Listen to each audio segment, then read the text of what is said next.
Bom, então, vamos lá. A gente está aqui tratando de circuitos, são chamados senoidais, né? Ou de corrente alternada, né?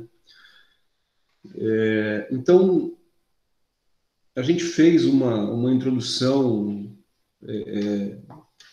em relação à forma de onda, né? Da tensão, a forma de onda da corrente. E aqui a gente definiu alguns parâmetros, né?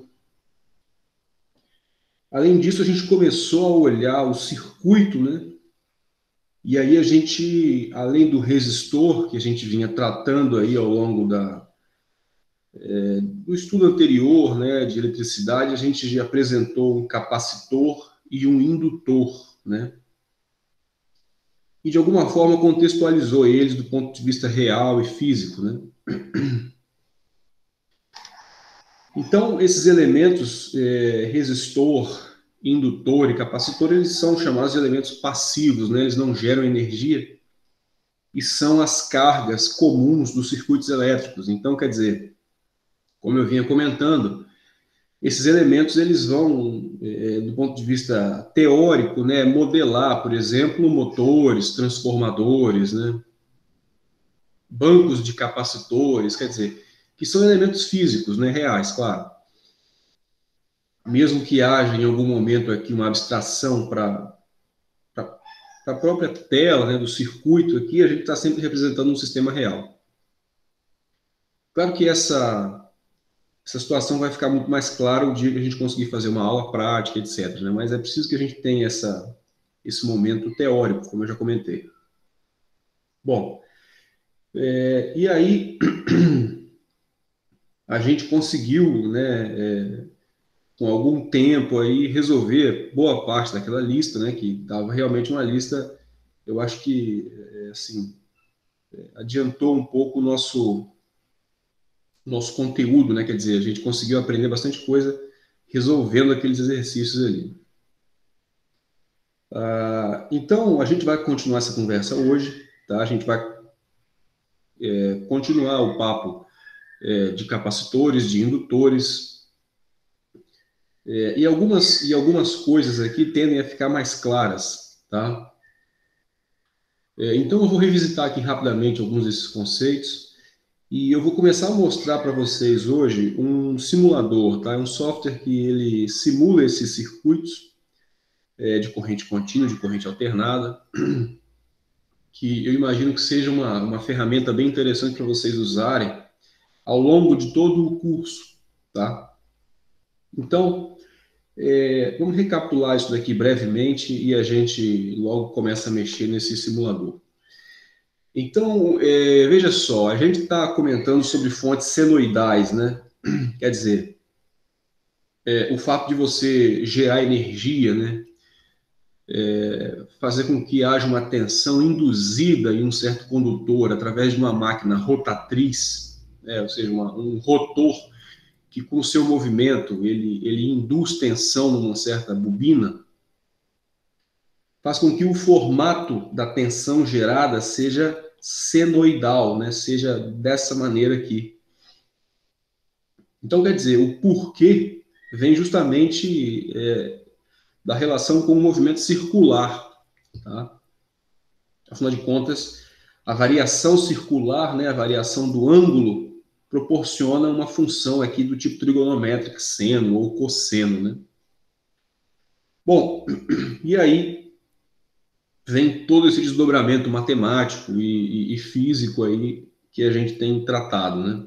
Diferentemente de quando eu gero tensão, né, ou energia a partir de uma tensão constante de uma bateria, por exemplo, que eu tenho uma função constante e aí, do ponto de vista matemático, né, de modelagem desse processo, as coisas ficam mais simples, né? Então, esse é o contexto. Então, aqui a gente viu muito claramente que essa expressão aqui era uma expressão no tempo, né, que representava essa forma de onda aqui. E aí, a gente já sabe muito tranquilamente que existem parâmetros aqui, como a amplitude, como a frequência angular e como a fase, né, ou o ângulo de fase, tá? Então, daqui a pouco eu vou mostrar no simulador a variação desses parâmetros e como que isso pode influenciar diretamente, né, a variação da forma de onda. É claro que a gente já tem uma boa noção disso, mas eu imagino que o simulador seja uma ferramenta para ajudar esse entendimento. Bom, então essa representação aqui ela é temporal, né? De fato ela é o domínio em que as coisas acontecem no mundo físico real, né? Agora, existe aqui uma transformada, né, ou uma passagem para o que a gente chama de domínio da frequência, né, ou domínio fasorial, que pode ser que, a princípio, faça a gente pensar um pouco aqui em transformar as coisas, mas que vale a pena, né, e vai simplificar um pouco a nossa vida, né? Então, no domínio fasorial, o que a gente faz? A gente acaba trazendo, né, essa expressão aí no tempo, que tem todos os parâmetros, né, de frequência, o próprio tempo explícito, né, a fase, a amplitude, etc., para uma expressão matemática aqui que leva em consideração só a amplitude, né, e a fase. Tá? Então, a gente tem aqui o chamado fasor, aquele V de T se torna um V vetor, né, ou um V ponto, né, um V maiúsculo, que representa um novo domínio, que leva-se em consideração aqui só a amplitude e a fase. Simplifica-se aqui bastante a vida da gente. Bom, então, a gente discutiu já que esse vetor aí, que na verdade ele tem frequência angular, por isso é chamado de fasor, né? Ele representa aqui, então, neste domínio da frequência, a expressão no tempo, tá? Bom, essa é a representação teórica, né? Do ponto de vista prático, de aplicação aqui no circuito, a gente tem a lei de Ohm, por exemplo, sendo aplicada no domínio da frequência ou utilizando-se os fasores, né? Quer dizer, a gente dividiu então um fasor de tensão por um fasor de corrente e chegou a um conceito de impedância, né? Que ele é mais completo, mais extenso que o conceito de resistência, né? Então, a impedância é um número complexo, porém não é um fasor, né? Fasor representa a variação temporal, apenas de tensão e de corrente, e a impedância ela é constante, ela é fixa, né, para um para um determinado elemento, né? Então, aqui a gente tem também a unidade de ohms, né? E essa impedância, então, ela é um número complexo, quer dizer, ela pode ser representada na forma retangular ou na forma polar, tá? Existe, então, aqui, assim como quando você inverte a resistência, né? O que a gente chama de condutância, tá? Do ponto de vista puramente real, se você considerar apenas a resistência, existe aqui a inversão da impedância, né? Então, vem aqui um conceito de admitância, que na verdade então seria a relação do fasor de corrente por um fasor de tensão, quer dizer, pura e simplesmente a inversão dessa relação, ou ainda um Z a menos 1. Né? Então, quer dizer, não é um conceito novo, né? Simplesmente é uma consequência matemática aqui, né? Agora, o tratamento aqui de algumas situações a partir da admitância, ela facilita um pouco a nossa vida no contexto aqui, principalmente das contas dos números complexos, né? Isso aí ficou claro também no exercício. Bom, do ponto de vista conceitual, né, a gente pode dizer sim que a admitância é o inverso da impedância no próprio sentido de passagem de corrente elétrica, né? E aí a unidade é Siemens, tá? Bom, então vamos adiante aqui.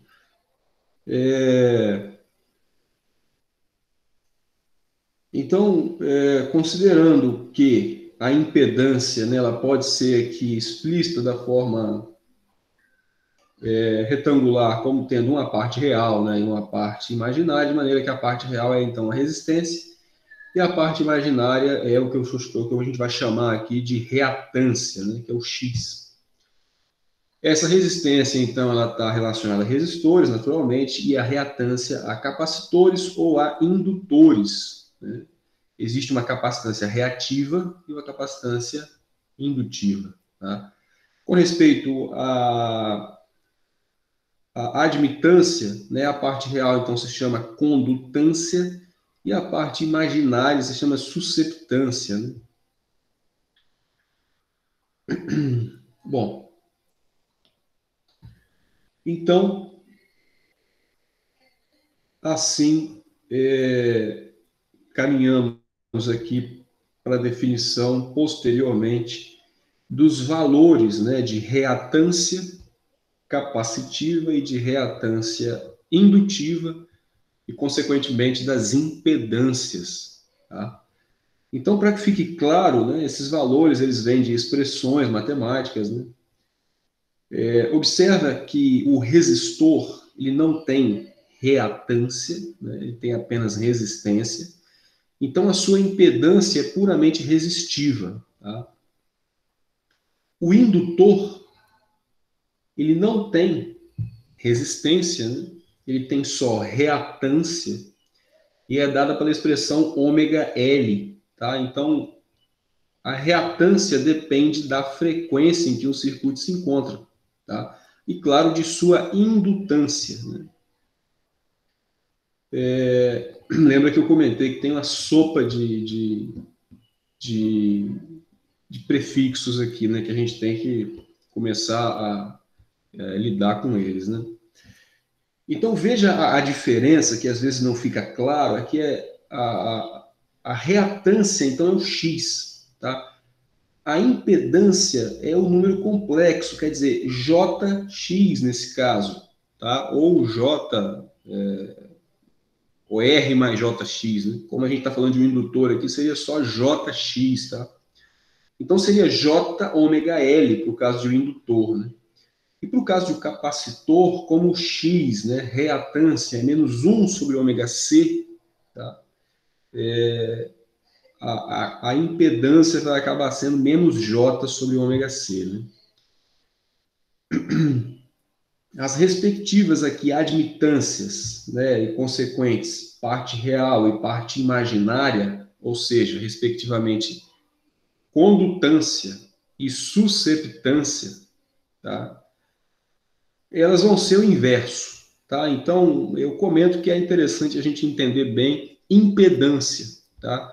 E saber que existe a admitância. Quando é interessante, necessário, a gente usa, tá? Mas a importância maior nesse momento aqui é a impedância, né?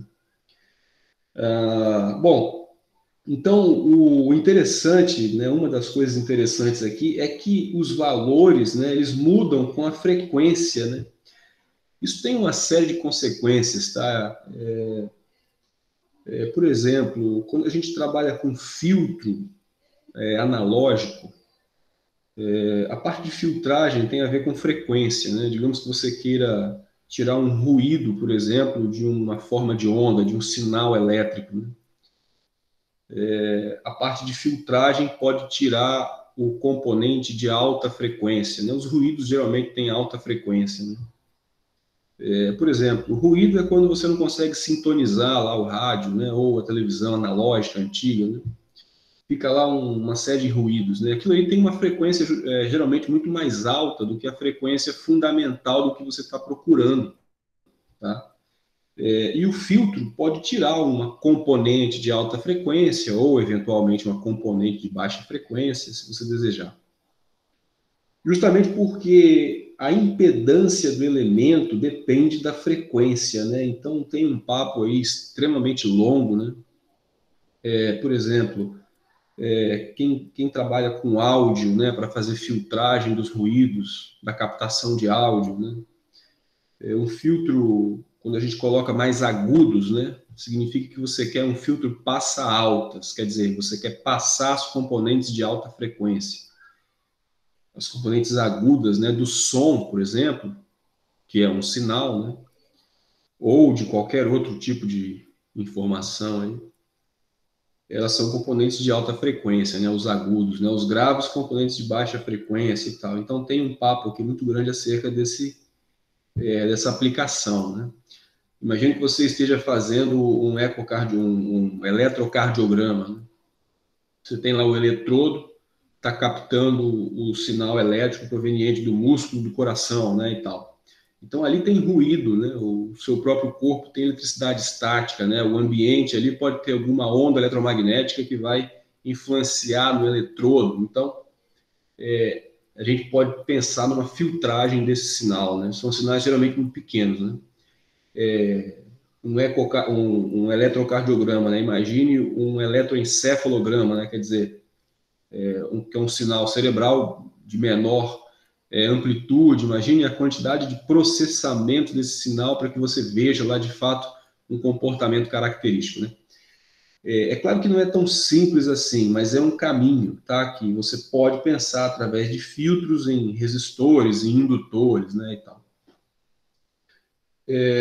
Uma coisa interessante, né, quando os telefones eram analógicos, né, os cabos geralmente eram enrolados, né? Aquilo ali tem uma característica indutiva, né? Justamente para aplicar ali um filtro, tá? Para eliminação de ruídos e tal. Por conta da comunicação, né? No estado de comunicação. Lembra que o indutor é um sistema que geralmente cheio de espiras, né? Por exemplo, não é à toa que os sistemas de comunicação, você às vezes vê, por exemplo, sistemas de áudio que geralmente sofrem um pouco mais ruído, né? Por exemplo, quando você tem ponto de comunicação, às vezes você está em algum lugar, você vê um segurança que tem um ponto de comunicação com um cabo que tem um espiral, né? Então, quer dizer, aquilo ali é uma característica indutiva, tá? Para justamente aplicar um filtro de ruído na comunicação. Tá? Bom, são coisas que têm mais relação com a eletrônica em si do que com os sistemas de potência, que a gente tem aqui um interesse maior nesse momento. Tá? Bom, então, a partir dessas expressões aqui, a gente podia compor, né, a gente compunha um circuito no domínio da frequência, e aí aplicava a lei de Ohm, né, e achava, por exemplo, tensão, achava corrente e etc. Né? Bom, a gente vai ver hoje algumas relações que elas são muito claras no circuito de corrente contínua, né, que vocês já estudaram, por exemplo, as leis de Kirchhoff, tá? Que elas também valem aqui no circuito de corrente alternada. A associação em série, a associação em paralelo, etc. Né? Então, na verdade, é uma formalização de um conceito que é, assim, totalmente extensível, lá da corrente contínua para a corrente alternada. Né?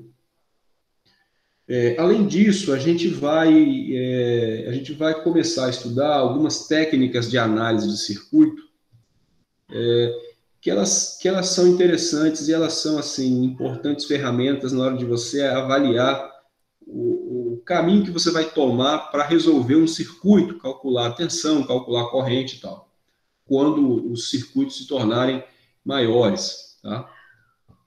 Bom, então vamos avaliar aqui algumas situações. Olha só, dando continuidade aqui ao nosso conteúdo. Né? Bom, a gente vai fazer uma análise agora de tensão e de corrente sobre resistores, indutores e capacitores. Tá? A gente viu no exercício uma situação em que o exercício ele avaliava uma situação em que a tensão ficava em fase com a corrente, né? E aí a gente fez uma discussão de que, naquele caso, a carga vista a partir desses pontos, né, do circuito, quer dizer, daqueles pontos em diante, era uma carga de resultante resistiva, né? Quer dizer, poderia haver lá capacitores, indutores, etc., mas a resultante era resistiva, de forma que a associação de indutores meio que compensava o efeito de uma eventual associação de capacitores, né? Então, a gente vai ver analiticamente, quer dizer, a partir aqui das expressões matemáticas e tal, porque, de fato, quando você tem tensão em fase com a corrente, esse sistema ele é totalmente resistivo do ponto de vista de carga, né? E a gente vai avaliar daqui a pouco qual é a relação de fase entre a tensão e a corrente em cima de capacitores e em cima de indutores, tá? Na verdade, como que a gente já viu, a gente conseguiria até observar esse desdobramento, tá? Mas é preciso que a gente, de fato, explicite aqui. Eu vou comentar assim, tá? A questão das tensões de nó, elas é uma das técnicas sobre as quais eu comentei que eu vou comentar aqui sim, tá? Justamente por isso que eu deixei o último exercício adiante, tá? Na verdade, essa aula ela teria que ter sido feita na aula passada, né? Mas teve aquela questão eu não pude dar aula, né? Então pode ser que tenha criado um pouco mais dessa dificuldade aí em resolver a lista, tá? Mas eu acho que no fim das contas aí o saldo foi bem positivo, né? Quando a gente, é claro que o trabalho é grande, eu sei disso, né? Mas o saldo acaba sendo positivo. Bom, vamos lá, olha só. Então, qual é a avaliação aqui que eu quero fazer com vocês? Eu quero que a gente avalie tensão e corrente em cima desses três elementos. A gente pode fazer essa avaliação tanto do ponto de vista do domínio do tempo, como do domínio da frequência. Tá? O que eu quero dizer? Eu posso colocar lá a expressão da corrente, né, e da tensão, levando-se em conta os cossenos e tal. Ou eu posso simplesmente analisar fasorialmente, tá? Avaliando só o fasor da corrente, o fasor da tensão e etc. Tá? No resistor, eu vou fazer com os dois domínios, depois eu vou usar só o domínio da frequência, né, ou o fasor. Olha bem, o resistor, ele é um caso simples, pessoal, tá? É um caso que vem lá do circuito de corrente contínua, né? Quer dizer, você não tem parte imaginária nesse número, a resistência ela é puramente real, tá? Então, a relação aqui, ela é muito simples, né? A gente sabe naturalmente que a tensão no tempo vai ser a corrente vezes a resistência, tá? Então a gente pode fazer isso aqui no tempo para o resistor, porque ele é puramente real, tá? Eu não posso colocar aqui uma impedância de um capacitor e tal, de um indutor, levando-se em conta isso aqui no tempo, tá? Quando eu levo a impedância, eu tenho que levar isso sempre para o fasor, tá? Mas a gente vai chegar lá. Então, se você tem aqui uma corrente do tipo IM, cosseno de ômega t mais φ, a tensão vai ser simplesmente R vezes IM, cosseno de ômega t mais φ, tá? Não tem mudança de fase, tá? Então, observa que a fase da corrente é a mesma fase da tensão. Então, quando você tem um sistema resistivo, essas fases são iguais. Pode parecer uma consequência aqui simples, né? Mas você consegue enxergar que quando você passa por um elemento resistivo, você não tem mudança de fase. A fase da tensão é igual à fase da corrente. Tá? Ah, professor, se eu faço análise fasorial, olha, pega lá então uma corrente, vai ter um módulo, né, uma amplitude M e uma fase φ. E aí você aplica fasorialmente tensão igual a corrente vezes resistência. Então, isso aqui é um módulo apenas. Isso aqui, a fase desse número aqui é zero, tá? Vamos relembrar lá a parte do número complexo, né? fazer aqui rapidamente. Se você tem, então, aqui um plano complexo, o que você pode falar aqui de um número que ele é puramente real, tá? Então, isso daqui, né, é o eixo imaginário, isso aqui é o eixo real. Se você tem um número que é puramente real, ele está aqui em cima, né? Ele está sobre a reta real. Então, ele tem um módulo, que é a distância da origem até ele, nesse caso aqui é o R, né? E a fase desse sujeito aí é zero, tá? Então, a fase desse número R é zero. A gente pode representar ele assim? Pode, mas seria uma redundância, né? Você pode representar simplesmente por R, tá? Então, a gente tem que lembrar sempre que todo número real também é complexo, né? Porque o eixo está contido no plano complexo, tá? Ou seja, se esse cara não tem fase, se a fase dele é zero, ele não vai fazer diferença aqui na relação de fases entre tensão e corrente. Então, daí você meio que poderia inferir, né, que essa relação de resistores prevê que a fase da corrente seja a mesma da fase da tensão. Agora, se você estiver tratando sobre exclusivamente outros elementos, como indutores e capacitores, isso vai se modificar. Mas vamos olhar então o comportamento gráfico disso. Olha só, quando eu me refiro à diferença de fase, né, ou nesse caso aqui não haver a diferença de fase, eu estou justamente tratando de gráficos como esse daqui. Observa, eles têm amplitudes diferentes? Tem, né? O valor ali da corrente elétrica é diferente da tensão elétrica. Mas observa que a fase é a mesma, né? Ó, o que quer dizer que a fase é a mesma? O pico de um é o pico de outro, né? O vale também, o cruzamento por zero. Então, você não tem aqui, por exemplo, o deslocamento horizontal aqui, né, desse gráfico azul versus o gráfico em preto, tá? Então, você tem uma tensão, uma corrente sobre um resistor. O comportamento gráfico é muito parecido com esse daqui, né? Tá entendida essa relação de mesma fase para duas formas de onda, aqui no caso, relacionando tensão e corrente? E tá entendido que esse gráfico aqui, esses dois gráficos, eles estão em fase, né? Ou com a mesma fase, pessoal? Tá claro isso? Esse conceito, ele é um conceito muito importante, porque essa diferença de fase, esse ângulo que prevê essa diferença de fase, ele é um ângulo que tem um desdobramento muito grande no sistema elétrico, porque ele é o ângulo que a gente chama de fator de potência, tá? Então, o ângulo que leva ao fator de potência.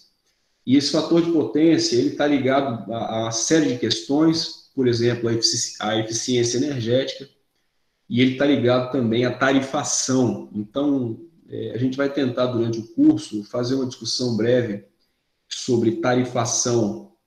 Isso é parte de um trabalho de consultoria que às vezes a gente faz. Por exemplo, para a eficiência energética industrial, né? Então, está havendo uma discussão muito grande acerca do próprio tipo de tarifação, né? Quer dizer, para os consumidores industriais, que são os consumidores que a gente chama de consumidor A, e os consumidores residenciais, que a gente chama de consumidor B. E aí está havendo uma situação hídrica ímpar, aí, né? Está havendo uma discussão muito grande de colocação de termoelétricas, né, no Sistema Interligado Nacional, justamente por conta da seca que está havendo, e os reservatórios estão com a capacidade de geração muito baixa, né? Então, quer dizer, apesar de a gente ter uma matriz energética sustentável, né, porque ela se baseia em energia hídrica, que ela é renovável, né, apesar de haver pormenores que, por exemplo, um deles é que você está muito ligado a essa fonte energética, quer dizer, você não tem uma diversificação, né? A matriz ela é renovável do ponto de vista que é hidráulica, né? Mas ela é muito dependente de chuva, né? Então, a gente fala aí de 70% da geração hidráulica. E aí a gente tem hoje a colocação de quase 30% de termoelétrica, que é uma situação que nunca foi realizada, né?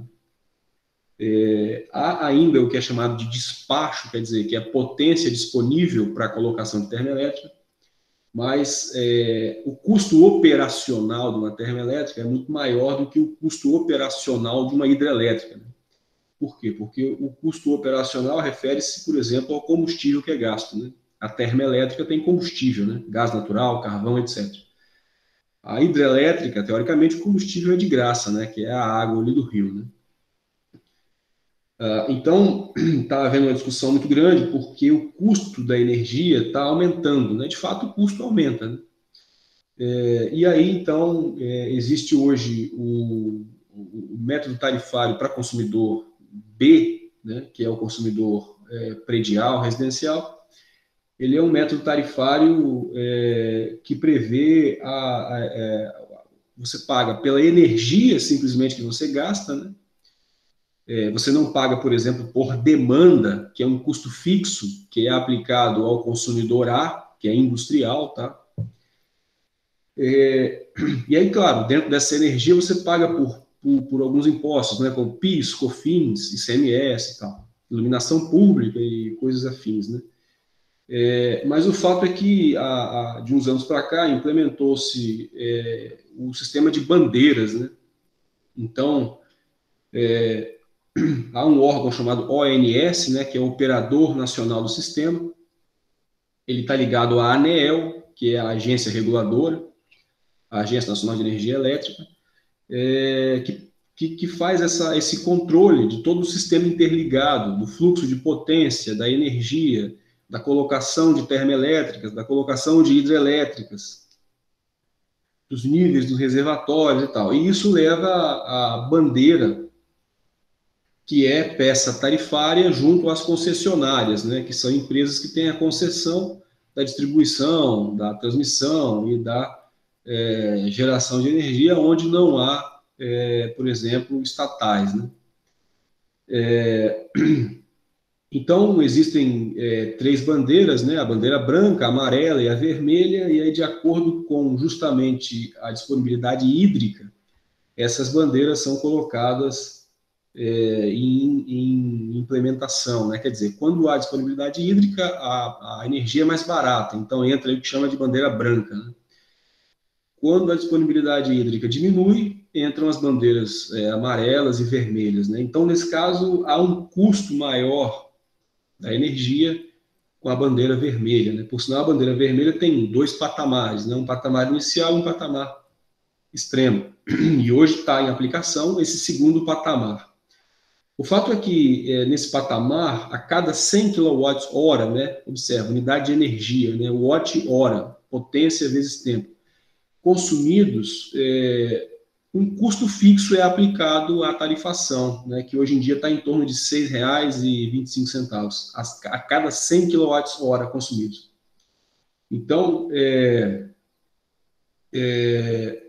a discussão hoje muito grande é para que esse valor seja aumentado, né, para que seja possível, de alguma forma, a reparação do custo da inserção de de uma quantidade maior de termoelétrica, né? Então, está havendo essa discussão no setor energético, né? Quer dizer, é uma discussão que vai ao encontro do nosso curso. Afinal de contas, a gente está tratando aqui de circuitos elétricos, né? E todo esse sistema aí interligado de geração, transmissão e distribuição de energia, ele é em corrente alternada, né? Quer dizer, ele tem essa forma de onda aqui, tá? Então, é um tema atual, né? Bom, enfim, tem várias questões relacionadas aí, né? Mas vamos voltar aqui para a nossa discussão. Então, aqui a gente está tratando em cima de um resistor, tá? Agora vamos fazer a análise em cima, por exemplo, de um indutor, tá? Então, eu vou levar em conta aqui apenas a análise fasorial, tá? Então, eu vou até deixar aqui mais clara a análise de baixo aqui, ó, fasorial. Olha só, Avalia comigo a seguinte situação aqui, pessoal. Quando você tem, então, digamos que uma corrente, tá? Eu estou fixando aqui a fase da corrente, estou avaliando qual é a fase que me retorna a tensão. Mas eu poderia fazer o contrário, não tem problema. Então, quando você tem aqui uma corrente com uma amplitude IM, tá? E uma fase φ, por exemplo, quando você aplica a lei de Ohm, tá? O que você vai aplicar aqui? Você vai no domínio da frequência, né? Você vai chegar aqui e vai falar, então, ó, então a minha tensão, né? Ela vai ser o quê? Vai ser a impedância vezes a corrente. Tudo bem. E como é um indutor, a minha impedância vai ser um J, reatância indutiva, que é J, portanto, ômega L. Então eu quero que vocês avaliem este número aqui, ó, J ômega L, tá? Isso aqui está na forma retangular, tá? Porque tem um J ali. Isso é como se fosse 0 mais J ômega L, tá? É como se fosse J3, J5, tá? Se você passa isso daqui para a forma polar, tá? Isso é muito importante. Vocês vão concordar comigo que isso aqui vai ter um módulo, olha, isso aqui vai ter um módulo ômega L e uma fase 90 graus, tá? Professor, por que isso tem uma fase 90 graus? Ora, porque ele é puramente imaginário. Lembra do plano complexo? Os números que estão aqui sobre o eixo real, eles têm fase zero. Agora, se eu coloco um número qualquer aqui, tá? Por exemplo, sei lá, bota aqui J5. Ele tem parte real? Não, a parte real dele está aqui, ó, zero, tá? Essa é a representação retangular. Qual seria a representação polar desse cara? A representação polar desse cara seria um módulo e uma fase. Qual é a fase dele? 90 graus. Olha aqui o ângulo que ele tem que fazer para chegar até o número, tá? Então, ficou claro que um número complexo sobre o eixo real ele tem fase zero, e um número complexo sobre o eixo imaginário, se ele tiver aqui, né, para cima, ele vai ter fase 90 graus. Ficou claro isso aí, pessoal?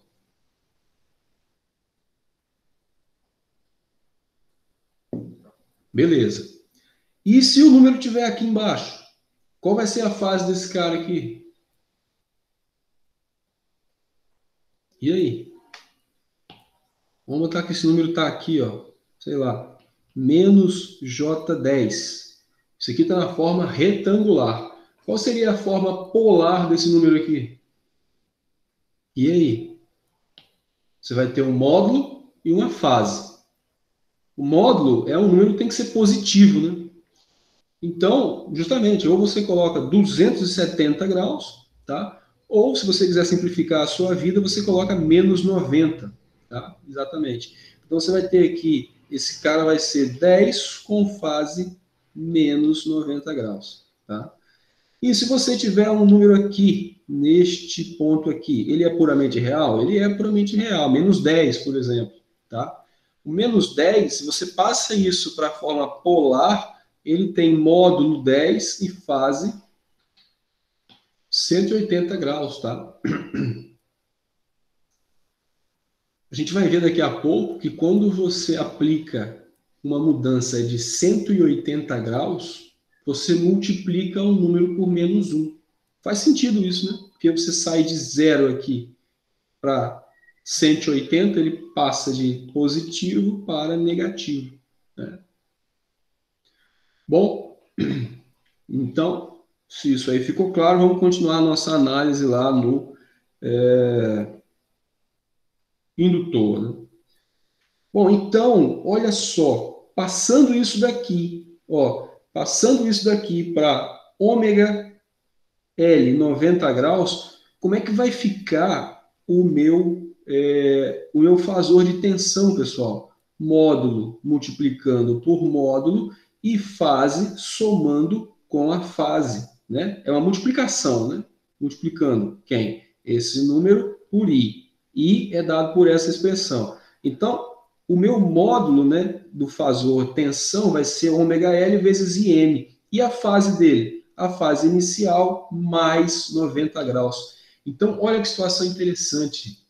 Você tem aqui que a diferença de fase, de tensão e de corrente, quando você está puramente em cima de um indutor, é 90 graus. Tá? Olha, você tinha φ e foi para φ mais 90. Tá? Bom, e mais, né? Você tem que V, a fase de V vai ser a fase de I mais 90. Então, o que eu posso falar aqui? Eu posso falar que o V está adiantado do I, né? Porque a fase de V é a fase de I mais 90 graus, tá? Então, a gente fala que a tensão está adiantada da corrente nesse indutor, ou que a corrente, naturalmente, fica atrasada da tensão. E se a gente for agora fazer a análise para o capacitor? Vamos ver o gráfico antes. Olha aí, ó, como é que seria um gráfico, então, de indutor, né? Quer dizer, de tensão versus corrente para o indutor, tá? Observe o deslocamento lateral aqui muito claro da corrente, né, ou da tensão. Aí a gente pensa, a tensão está adiantada, né? Se você toma um tempo qualquer aqui, ó, a tensão aqui já passou no pico. A corrente ainda está indo para o pico aqui mais adiante, tá? Então, lembra, a gente somou, deslocamento é para a esquerda, né? E ela se adianta com respeito à corrente. Bom, agora se eu fizer análise em um capacitor, qual é a situação para o capacitor? Tá?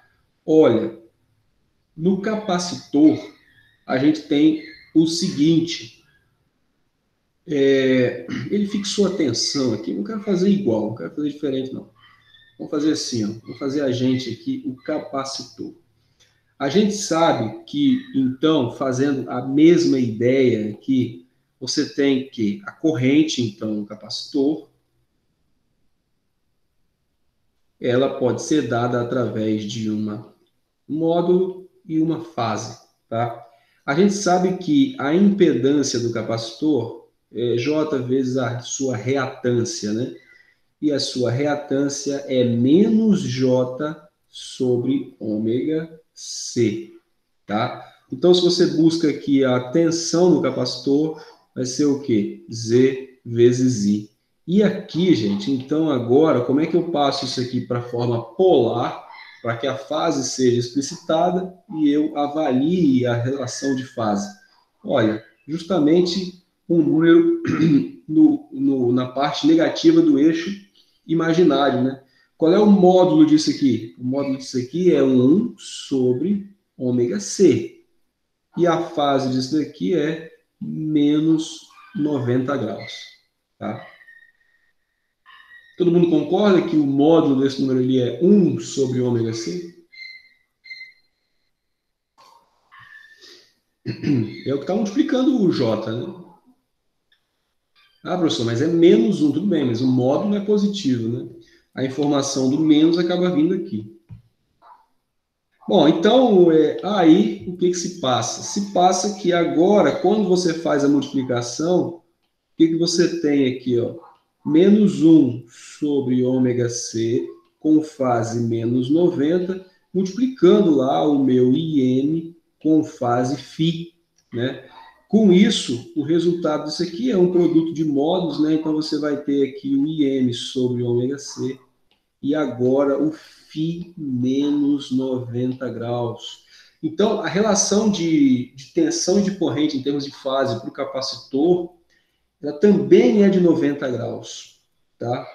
No entanto, tem uma diferença aqui, né? Nesse caso, a tensão agora, ela está o quê? Menos 90 graus, né? Enquanto no indutor ela estava mais 90 graus. Então, a tensão agora ela acaba que está atrasada com respeito à corrente, ou a corrente está adiantada com respeito à tensão. E esse seria o comportamento gráfico aqui desse sistema, tá? Veja só, esses valores de 90 graus, eles são avaliados em cima de capacitores ou de indutores, né, e tal. Quando você junta, tá, resistores, capacitores e indutores, você tem ali uma fase intermediária que vai lá de menos 90 até mais 90. Se for puramente resistivo, está no meio desse espectro, que é zero, como foi feito lá no outro exercício. Tá? Bom, então, aí é a discussão formal que a gente acabava tendo lá para resolver aquela questão. Né? Então, vamos fazer o seguinte, é uma consequência do que a gente já tinha visto, mas eu entendo que a formalização aqui é importante. Né? Vamos fazer o seguinte, então, vamos dar uma pausa aqui nessa minha tela e a gente vai, então, buscar aqui um simulador para poder ajudar a gente na resolução dos exercícios, é uma ferramenta e, inclusive, no entendimento de todo esse processo aqui. Tá?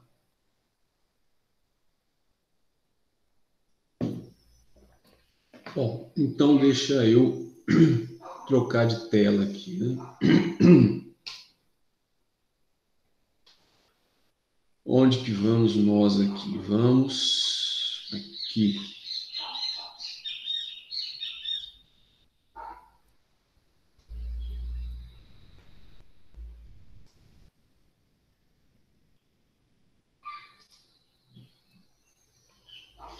Vai aparecer? Apareceu. Pronto.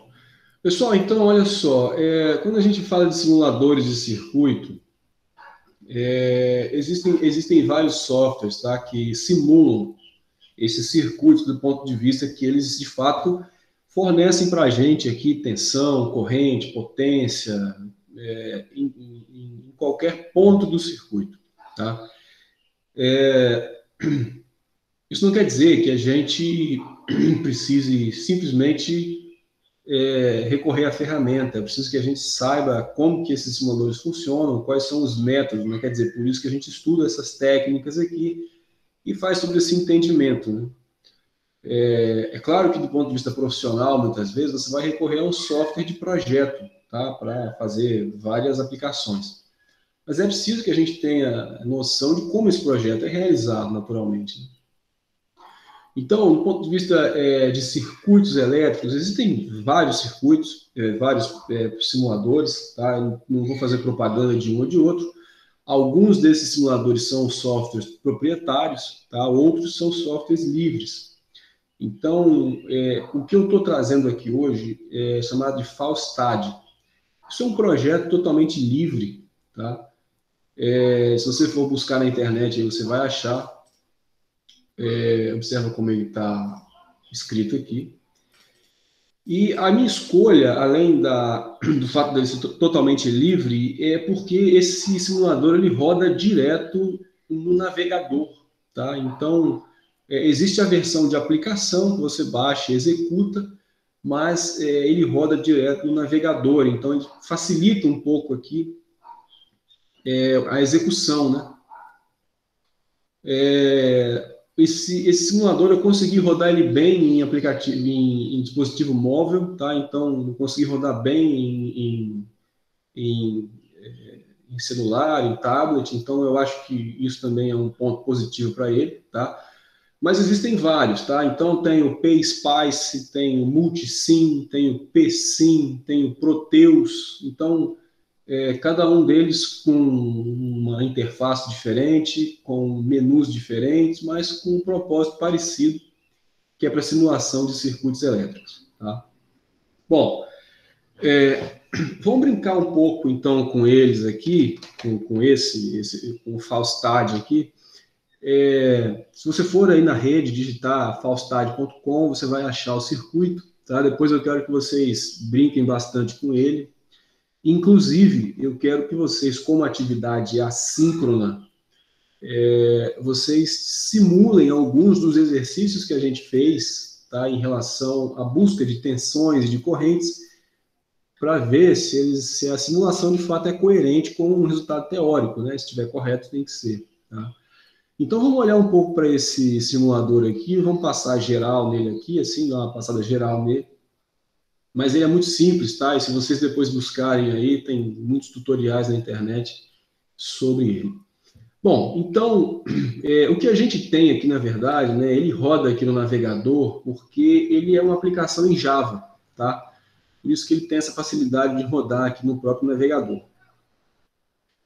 Então, aqui nessa tela escura é o ambiente de edição, tá? A gente pode, inclusive, fazer uma tela cheia aqui, daqui a pouco eu vou mostrar. É o ambiente de edição. Então, tem um menu aqui em cima, é um menu padrão, tá? Então, o primeiro aqui de arquivo é um menu para novo circuito, né? Ou para abrir algum arquivo aqui salvo e tal, para salvar e etc, né? Além disso, tem um item aqui para criar subcircuito, que é um item interessante. Quando você tem um circuito muito grande e você não quer mexer num pedaço dele, num bloco, né? Então você cria um subcircuito daquela parte, fecha ele ali e usa como se fosse uma caixa preta sempre que você precisar. Tá? Depois, ao longo do curso aqui, a gente vai observando essas questões. Né? Na parte de edição, é a parte padrão, então aqui a parte de desfazer, né? Ele trabalha com Ctrl+Z, a edição de recortar, copiar, colar e tal, e o zoom nele aqui, né? O menu que nos interessa, na verdade, mais diretamente, é esse de desenhar, tá? Então aqui é o menu que a gente vai usar bastante para criar os circuitos. Esse menu também aparece quando você clica com o botão direito aqui nesse ambiente de edição, tá? Então aqui você pode, por exemplo, colocar a conexão elétrica, que são como se fossem os cabos, né? A conexão entre os elementos que você vai colocar aqui, né? Resistores, indutores e tal. Aí você pode colocar resistores, aí veja, componentes passivos, olha, capacitores, indutores, chaves, fusíveis, e mais uma série de elementos aqui que a gente vai vendo ao longo do curso, tá? Nas entradas, né, nas fontes aqui, ó, fonte CC, corrente contínua, fonte CA, né, e mais algumas aqui embaixo. Saídas e rótulos, né? Então aqui a gente observa os valores, então você pode colocar voltímetros, você pode colocar um ohmímetro para medir resistência elétrica, você pode colocar amperímetro, tá? Você pode colocar display para ver o valor, você pode colocar uma matriz de LED, por aí vai, né? A gente vai vendo isso aqui ao longo do curso. Componentes ativos, né? Então a gente vai estudar isso aqui lá no final do curso, os diodos, os transistores, tá? Outros blocos aqui, amplificadores operacionais, etc, né? Esse simulador ele também simula circuitos digitais, tá? Então tem aqui as portas lógicas, né? Sistemas digitais, eles simulam, por exemplo, os microprocessadores ou os microcontroladores digitais, tá? Então tem vários circuitos integrados que a gente pode colocar aqui para fazer a simulação e etc, tá? Aqui nos outros menus é um menu sobre os diagramas de tempo, eu vou mostrar, eles estão aparecendo aqui embaixo, olha só, daqui a pouco a gente vai falar sobre eles. Aqui tem algumas opções da própria edição, da operação, né? Por exemplo, mostrar cursor em cruz e tal, isso aqui é interessante. Enfim, né? São questões mais do que mostra do que não mostra. E aqui no final tem um menu suspenso bem interessante também, que é de exemplos de circuitos. Então, ele mostra aqui vários circuitos, por exemplo, circuitos que mostram lei de Ohm, resistores, resistivo e indutivo, capacitivos, divisores de tensão e tal, né? Ele chama de básicos. Depois tem o circuito CA, que é, por sinal, o que a gente está estudando. Aí vem circuito capacitivo, indutivo e etc, né? Então, tem vários circuitos prontos aqui já, tá? A gente vai ver, então, daqui a pouco, alguns prontos, né? E a gente vai ver alguns que a gente vai fazer aqui do zero, tá? Bom, então, vamos dar uma olhada primeiro nesse circuito que eu montei aqui, tá? Daqui a pouco a gente monta um do zero para ver como que isso daqui funciona. Vocês estão conseguindo ver daí a tela? Então, né?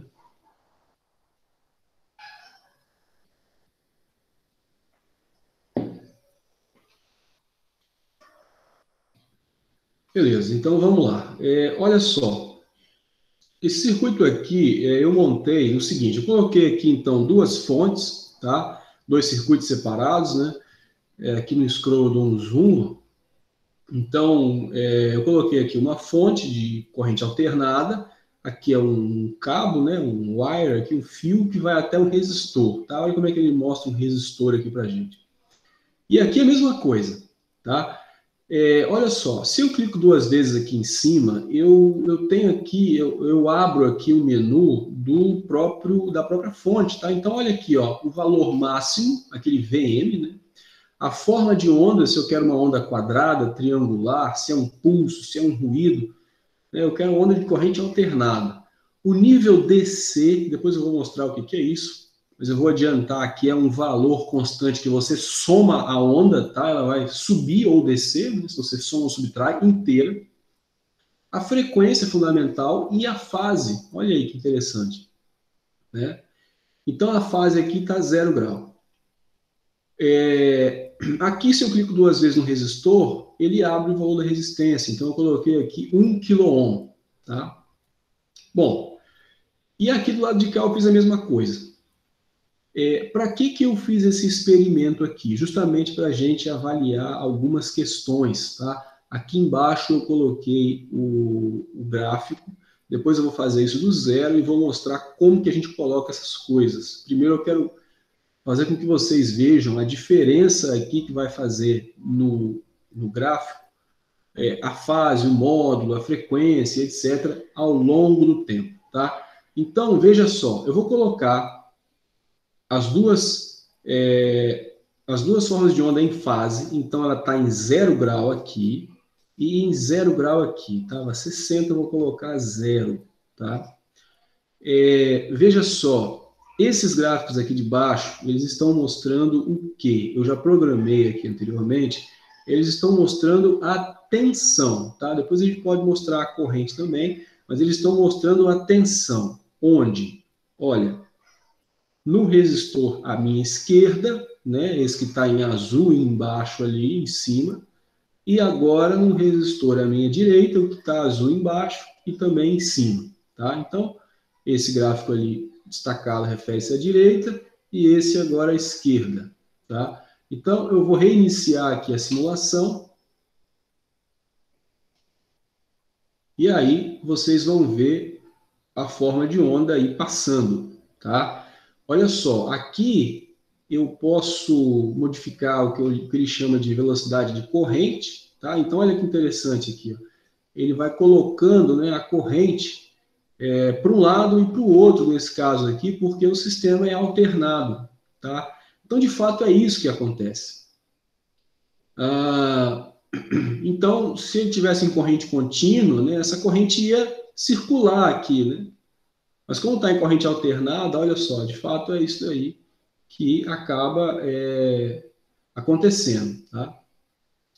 Aí vamos lá, as tensões aqui, elas se tornaram uma só, né?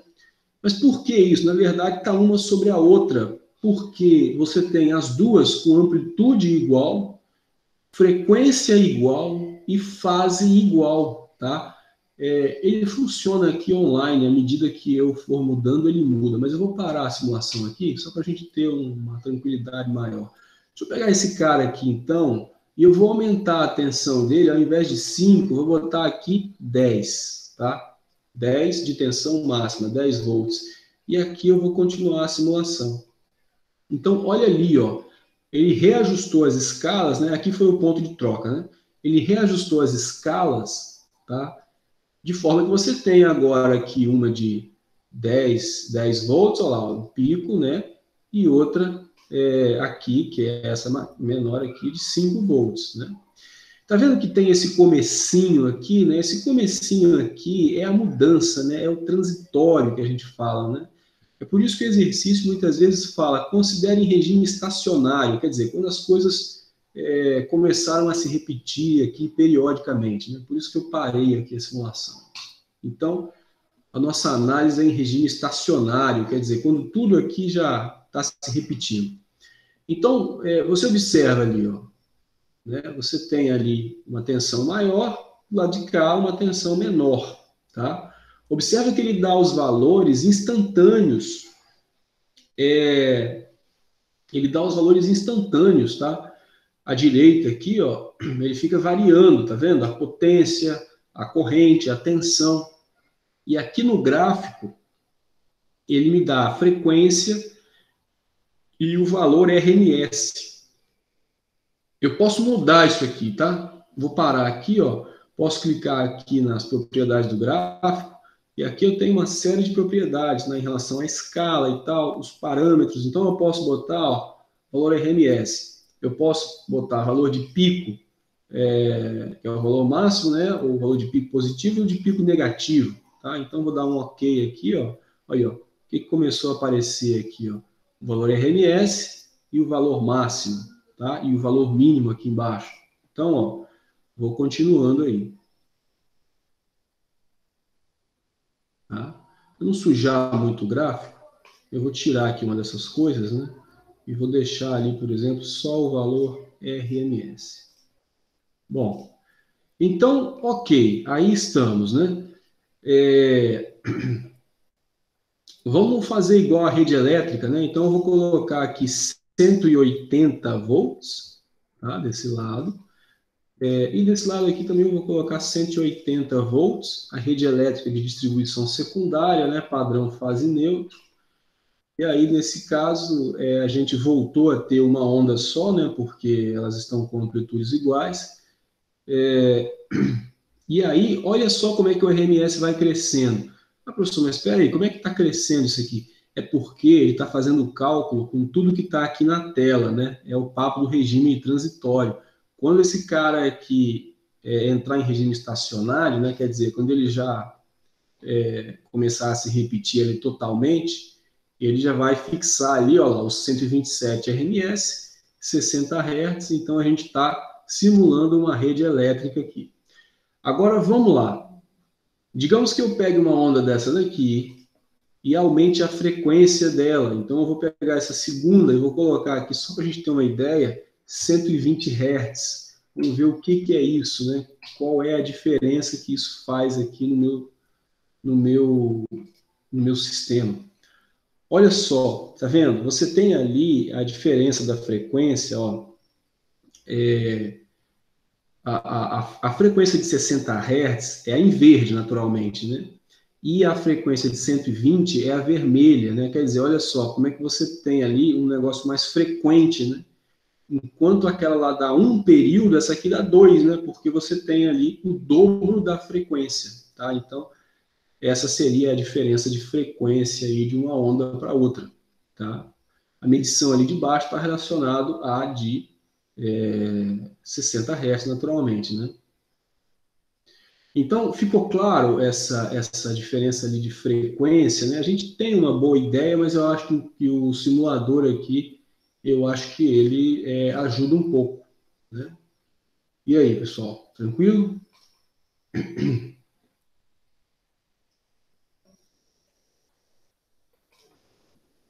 Beleza. Vamos mais, né?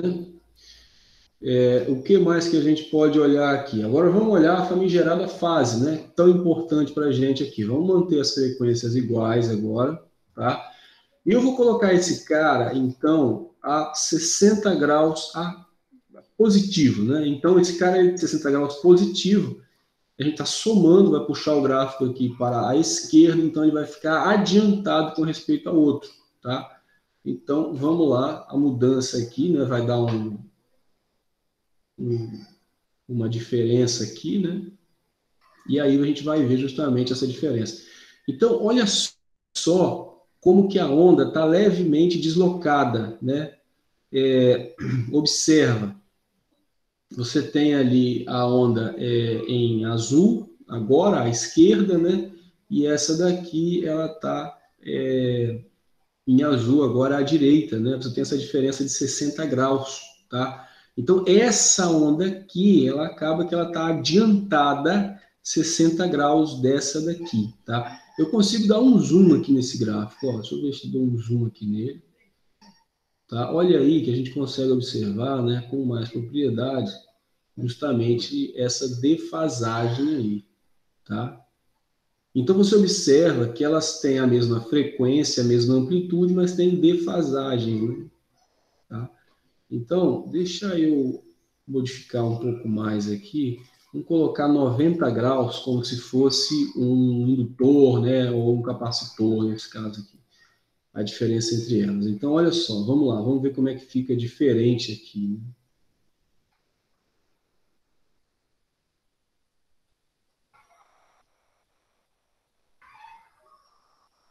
Tá vendo como há uma, tá vendo como há uma defasagem aí clara, né? Ó, você puxa as ondas, né? Você tem uma defasagem. Vamos aumentar mais ainda aqui um pouco, mesmo que isso não ocorra no circuito, para a gente ter uma ideia mais clara. Vamos botar aqui, por exemplo, 180 graus, tá? E vamos ver aqui, essa daqui está em zero, né? Tá certo. 60 Hz, 60 Hz. Vamos lá, uns 180 graus aqui. Bom, pessoal, 180 graus já é de se esperar, né? O que vai acontecer? Enquanto uma sobe, a outra desce, né? Lembra que o papo dos 180 graus era multiplicar por menos 1? Pega essa onda verde aqui, multiplica por menos 1, ela vai se tornar essa vermelha, né? Onde é positivo fica negativo, onde é negativo fica positivo. Então, essa defasagem aqui é uma defasagem de 180 graus. Nos nossos circuitos aqui, a gente vai observar entre tensão e corrente uma defasagem de menos 90 até 90 graus, tá? Lembrando que aqui eu estou observando duas tensões, tá? Só para a gente ver essa diferença de fase, tá? Vamos botar aqui, ajustar essa escala e vamos botar 90 graus aqui de novo. Vou reiniciar tudo aqui. Aí vai ficar mais claro. Olha ali, ó, 90 graus, olha aí como é que fica. Cuidado com a escala, tá, pessoal? Quando você dá um zoom aqui, ó, essa escala ela pode te trair um pouco, ó, tá vendo? Ela pode melhorar ou piorar a sua visualização, tá? Cuidado com a escala aí. Então, essa seria uma defasagem de 90 graus, né? Então, essa onda vermelha está adiantada da onda verde de 90 graus, tá? Então, assim, eu imagino que tenha ficado um pouco mais claro essa questão, dos parâmetros aqui, como que eu mudo, como que esses parâmetros vão mudar ali os elementos da forma de onda, tá? Bom, agora vamos lá para a gente avaliar agora outros circuitos, tá? Por exemplo, vamos pegar um cara aqui, ó, que tem uma fonte, um resistor e um indutor, tá? Já estava pronto aqui, mas eu vou fazer o seguinte, eu vou fazer assim, ó, vou dar um arquivo novo, vou zerar tudo esse camarada aqui, para a gente fazer junto aqui do zero. E se eu não me engano, eu vou jogar esse cara para um full screen aqui, para a gente ver esse cara na tela cheia, né? Ele joga já um exemplo ali, ó, e tal, mas eu não quero esse exemplo, eu quero um cara do zero aqui para a gente. Então, vamos lá, vamos criar um circuito aí com resistor e indutor, por exemplo, ou resistor e capacitor, tá? Então, vamos lá, eu vou clicar com o botão direito aqui e vou colocar aqui, por exemplo, uma fonte CA, né? Então, entradas e fontes, fonte de 2 terminais aqui, CA. Então, ela já vem aí com uma frequência, depois eu vou mudar essa frequência para uma frequência de 60 Hz, por exemplo, né? Vou clicar com o botão direito ou digitar R para buscar um resistor, tá? Resistor não tem polaridade, né? Então, ele vai ficar ali. E vou clicar com o botão direito aqui e vou buscar, por exemplo, aqui em componente passivo, um indutor, tá? Vou pegar esse cara e vou colocar ele aqui. Pronto. Aqui, vai ficar o desenho certo ali. E aqui vou digitar W ou buscar aqui conexão para fazer o conector aqui, ó, tá? Então, quando você não conecta, ele deixa em vermelho lá, ó, tá vendo? Ele fala, ó, erro de conexão depois e tal. E aqui eu vou jogar esse cara para cá. Veja só, é interessante você buscar uma referência para o circuito, tá? Observa que aqui tem um ponto nessa fonte, né? E ele já considera como sendo o polo positivo, mesmo sendo alternado, é necessário que haja essa convenção positiva, né? Mas é interessante você buscar uma referência, porque existem circuitos em que a referência muda. Aqui o software já analisa e já vê que a referência para você é o ponto negativo da fonte, né, que é esse ponto aqui de baixo. Mas é interessante você forçar essa referência aqui para evitar erro em outros circuitos. Então, existe aqui em entradas e fontes o terra, tá? Então, você pode vir aqui e falar, esse aqui é meu ground, minha referência, é o ponto de referência aí. Bom, então tudo bem, você tem aqui, por exemplo, 1 kΩ, né? Ele já começou a simular alguma coisa aqui para mim, vou parar aqui. Você tem aqui 1 kΩ de resistência, tudo bem, 1 R de indutância, tá? Que vai levar a ômega, este valor, a reatância indutiva, né? E aqui uma frequência aqui de 40 Hz e uma tensão máxima de 5 volts. Tudo bem, vamos trabalhar com isso aqui. Aí vamos lá. Algumas questões importantes aqui, pessoal. Olha, então eu vou simular isso aqui, né?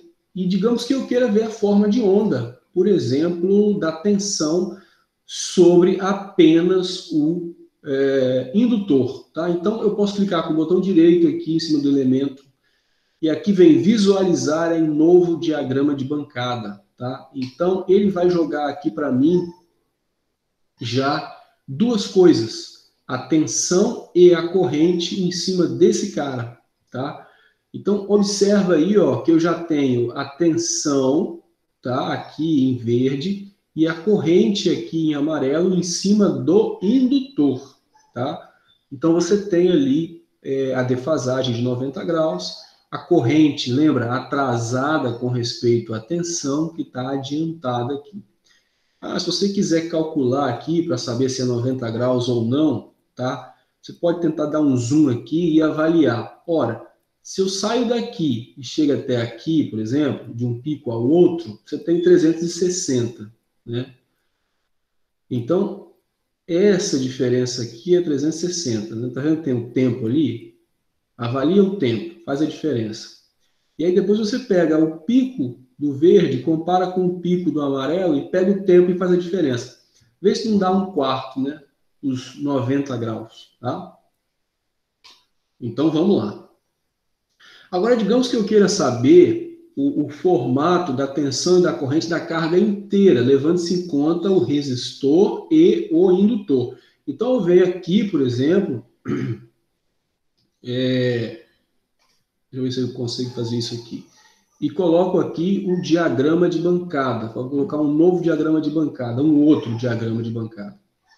Tá vendo? Então aqui acabou que ele está colocando para mim a tensão e a corrente apenas em cima do resistor, tá? Porque eu cliquei em cima do elemento aqui. Imagino que ele esteja pegando apenas em cima do resistor. Por quê? Porque as coisas estão em fase, tá vendo? Porque em cima do resistor apenas, elas estão em fase. Cuidado com as escalas aqui, tá? Você tem em cima, por exemplo, ó, embaixo aqui, miliamperes, né, e tal. Cuidado com as escalas aí. Deixa eu ver se eu consigo pegar a carga inteira a partir da fonte, né? Acho que é aqui, ó. Em novo diagrama de bancada. Vou colocar mais um. Olha lá, ó. Então aqui você vê que você tem a carga total, né? Dá impressão aqui que elas estão em fase, tá? Mas elas não estão. Tem uma diferençazinha aqui, ó. Vou dar um zoom, ó. Tá vendo que o cruzamento por zero não é no mesmo lugar? Deixa eu diminuir a velocidade aqui da simulação, ó, fazer o tempo passar mais devagar um pouco, para a gente ver isso aí com mais tranquilidade, ó. Ó, deixa ele voltar ali, vou parar aqui agora. Olha lá, ó. Pô, parei. Ó, tá vendo? O cruzamento do zero do verde, que é a tensão, é aqui, ó. O cruzamento do zero com o amarelo, que é a corrente, é aqui. Então, eles estão quase em fase. Mas, professor, por que se tem resistor e indutor, por que eles estão quase em fase? Eles estão quase em fase porque o resistor ele é muito grande com respeito ao indutor, tá? Você vê, é 1 kΩ, né? Para 1 R, então o resistor ele é mais eminente aqui, né? Ele tem mais característica, tá? Então ele faz mais efeito. Quando você vê as duas cargas juntas, parece que quase que eles estão em fase, né? Se você avalia em cima apenas aqui do resistor, é em fase. Em cima apenas do indutor, 90 graus, né? Vou aumentar a velocidade da simulação aqui de novo, né? Mexendo o tempo aqui, ó. E aqui a velocidade da corrente também eu posso brincar um pouquinho, ó. Vai para lá, vem para cá e tal, né? Beleza, mas isso aqui é um comportamento temporal, né? Esse comportamento temporal, ele é interessante do ponto de vista prático, claro, você vê, isso você faz com um dispositivo chamado osciloscópio, que você coloca lá na rede elétrica para fazer a medição e tal, né? Agora, digamos que eu queira saber os valores, né? RMS, por exemplo, e tal. Aqui já está mostrando um pouco para mim, né? Mas digamos que eu quisesse colocar uma ponta de prova para fazer uma medição. Olha, então você vai ter que recorrer aqui a dois elementos, né? Um multímetro físico, né? Ele tem medidor de tensão, medidor de corrente e tal. O medidor de tensão é o voltímetro, tá? E o medidor de corrente é o amperímetro. Então, a gente tem que saber como colocar isso, do ponto de vista prático, nos circuitos, tá? Então, veja só, você pode clicar com o botão direito, tá? E vir aqui, por exemplo, em saídas e rótulos, e buscar aqui um voltímetro ou sonda, tá? E aí o que você vai fazer? Você pode botar esse cara aqui, ó. E aí ele vai dar para mim o valor de tensão ali. Ah, professor, mas é instantânea. Eu queria que fosse uma tensão RMS. Então eu clico duas vezes aqui em cima dele, tá? E ali eu busco a tensão RMS. Então tá ali, ó, ele está mostrando para mim a tensão RMS 3,5. Mas por que 3,5 RMS? É porque o máximo é 5. Vamos tentar jogar uma tensão alta aqui, ver se ele vai reclamar de alguma coisa. E vamos buscar aqui também 60 Hz, né, para fazer igual a forma de onda da rede elétrica. Olha lá. Chegou nos 127, tá? Então, tensão RMS aqui. Ah, mas e se eu quiser, por exemplo, aqui nesse ponto? Eu busco a sonda e coloco ela ali. Olha lá. Então, aqui você tem 44 RMS e aqui, com respeito ao final, você tem 127 RMS, tá? E em cima do resistor você tem quanto? Essa diferença aqui, né? Bom, depois eu quero conversar com vocês acerca da lei de Kirchhoff, né, para falar da soma das tensões e tal. Mas daqui a pouco a gente fala sobre isso. Tudo bem, professor. E se eu quiser saber a corrente, como é que eu faço para medir a corrente? Bom, aqui é um circuito série, né? Meço uma corrente só. Então eu posso vir aqui, pegar o meu amperímetro e colocar ele em algum lugar aqui para medir. Vou tentar. Aí ele não mediu, deu um ponto vermelho ali e ainda falou que teve uma conexão incorreta. Por quê? Pessoal, porque um voltímetro você pode colocar em paralelo à sua carga, né? Deve. Né? É assim que se mede tensão. Nesse caso aqui, é como se esse ponto fosse o ponto de referência, então meio que ele está em paralelo aqui ao circuito. O amperímetro, você tem que colocar ele em série, tá? Não se esqueçam disso nas aulas práticas, etc. Então, como que você faz para colocar esse amperímetro em série, tá? Você vai ter que, de fato, abrir esse circuito e colocar ele em série. Então, deixa eu parar esse cara aqui e vou abrir o circuito e colocar esse amperímetro aí em série, exatamente, né? Então, vamos lá. Eu vou, por exemplo, tirar esse pedaço aqui. Então, clico no botão direito, vou excluir. Vou tirar esse cara daqui também e vou colocar ele aqui, ó. Então, agora imagino que esteja tudo ok e eu vou continuar a minha simulação. Aí está ele aí medindo para mim uma corrente instantânea, né? Que vai e que volta e tal. Vou clicar duas vezes em cima dele e eu quero corrente RMS. que é a corrente pela qual a gente especifica, né, os valores do sistema elétrico de potência, do sistema alternado, tanto tensão como corrente RMS. Então, a gente tem aqui nesse circuito, ó, 127 volts na fonte, 44 volts, 45, né, volts no indutor, uma corrente de 120 mA e as formas de onda aqui de tudo que você precisa. Tá? Então,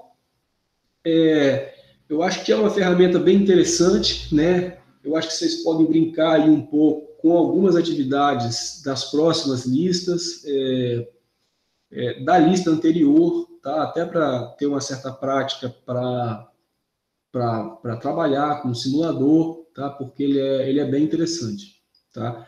É muito fácil de utilização,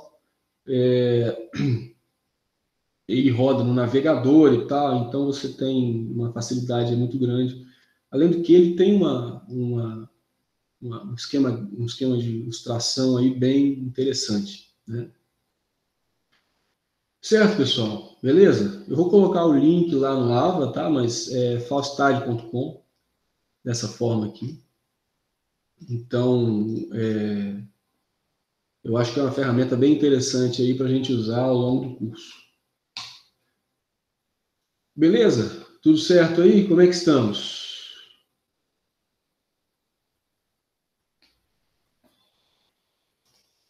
Certo?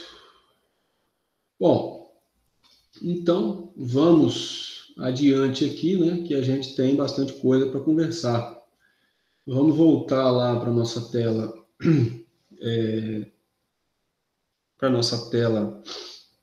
da aula, que a gente tem aqui que tratar de algumas técnicas de análise de circuito, inclusive a famigerada tensão de nó, que vai aparecer aí no último exercício que falta para a gente terminar a primeira lista, né? Lembrando que, se eu não me engano, no começo do mês aí a gente já tem um outro exercício avaliativo, que eu não lembro muito bem qual que é. A gente tem que buscar lá o planejamento mensal, né? Todo mês eu tenho que colocar, tá no AVA, tá? Ele é igual para o grupo 1 e o grupo 2, naturalmente, porque as aulas são as mesmas até então, né? Bom, então, vamos voltar para lá, deixa eu sair daqui.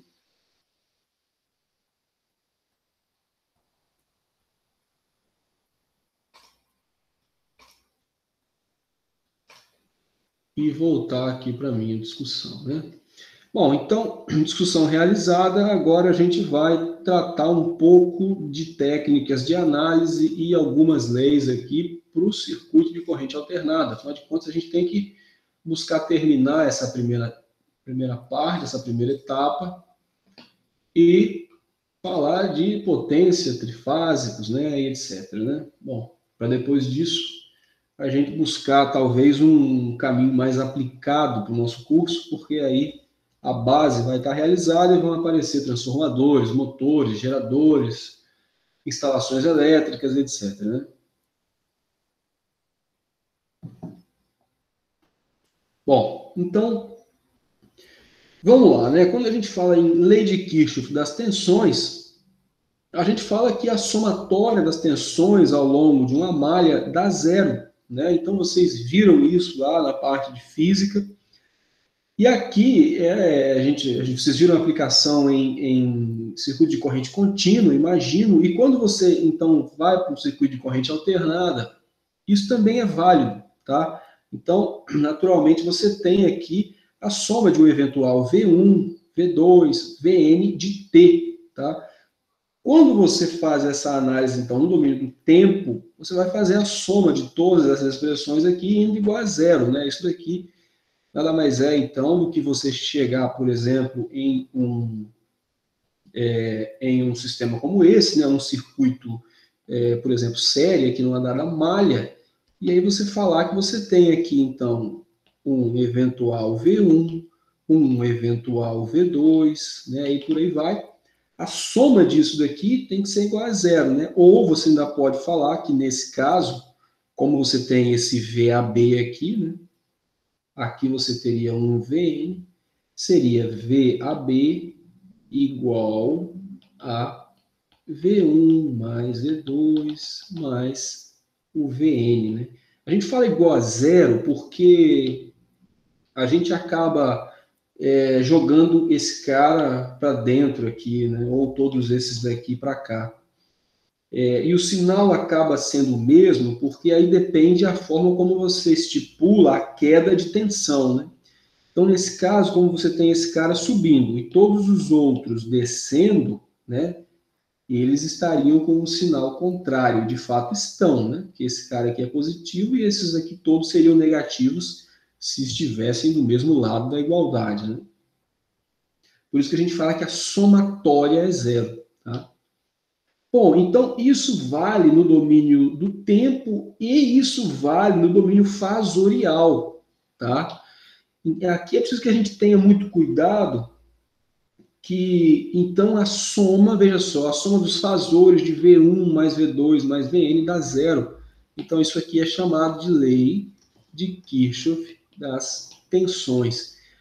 É preciso que a gente tenha muito cuidado, porque quando você fala num fasor, hein, você tem um módulo, né? Então você vai ter um V1 e um φ1, mais um V2 e um φ2, e por aí vai.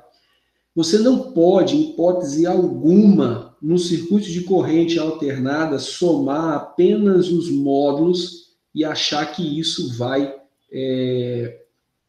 estar coerente ou vai ao encontro da lei de Kirchhoff, tá? Não caia nesse erro. Quando você soma apenas os módulos, essa igualdade aqui não é satisfeita, porque o número ele é completo, ele precisa da parte real e da parte imaginária. Quer dizer, você precisa do módulo e da fase, tá? Isso costuma dar uma certa confusão na simulação e na parte prática, porque quando você busca o multímetro ali para medir, ele mede o valor RMS e o módulo desse valor, tá? Então, às vezes, você está medindo ao longo de um circuito, na prática ali, quer dizer, medir aqui, cadê? Medir aqui, medir aqui, medir aqui. Aí tudo dá 127, mas a soma não deu 127. Você fala, pô, alguma coisa está errada na minha medição. Não é, porque às vezes você está medindo só o módulo, tá? É preciso que quando você aplica a lei de Kirchhoff, você leve em consideração o módulo e a fase, tá? Bom, e aí, se é válida para tensão, também é válida para corrente, né? Em um dado nó, você tem que a soma das correntes que entram é igual à soma das correntes que saem, né? Ou que a somatória algébrica aqui dá zero, tá? Isso é válido para o domínio do tempo e, naturalmente, para o domínio fasorial, tá?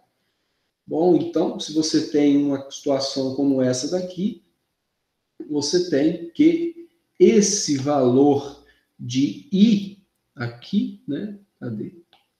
O I, ele é igual a quem? É igual a I1 mais I2 mais todo mundo ali, né? IN, tá? Ou a somatória igual a zero quando você joga esse cara para dentro da igualdade. Mas aí ele vai ficar com sinal negativo. Sim, ok. Mas é a mesma discussão, né?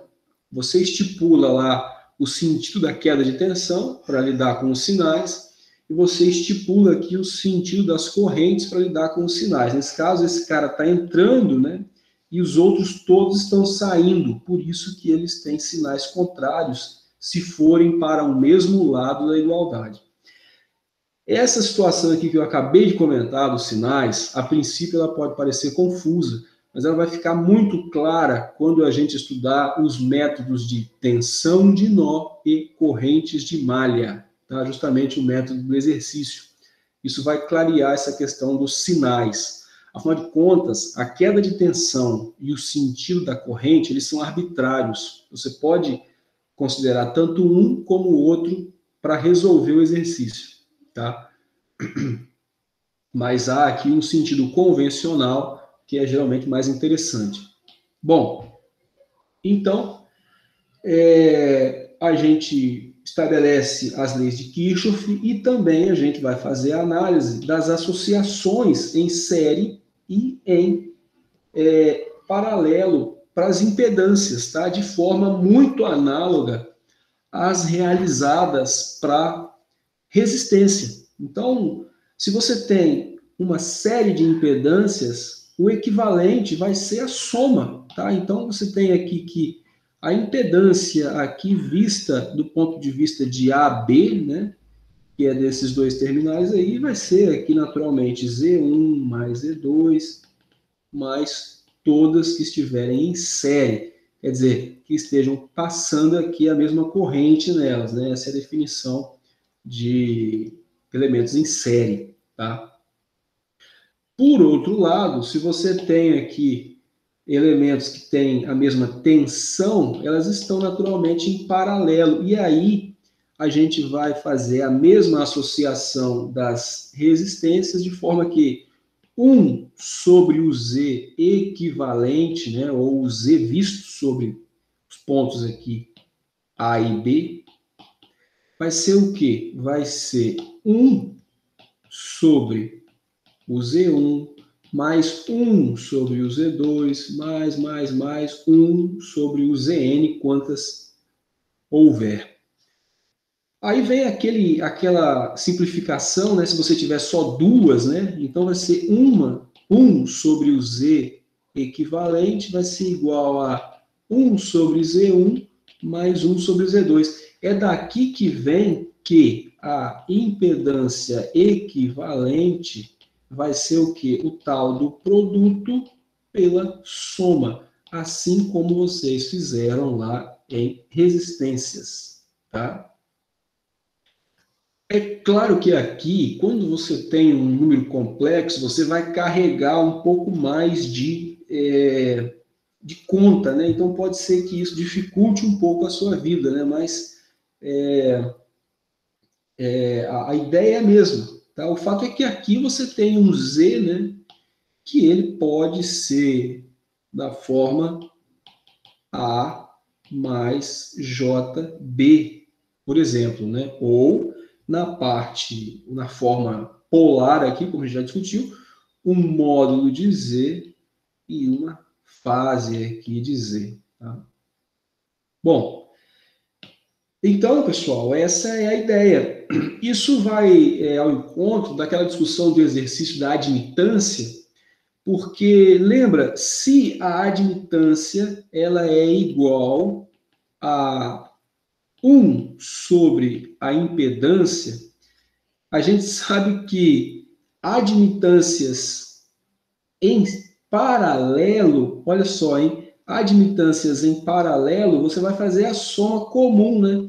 Porque isso aqui vai acabar sendo o quê? Admitância total, admitância 1, admitância 2 e tal, e tal, e tal. Né? Então,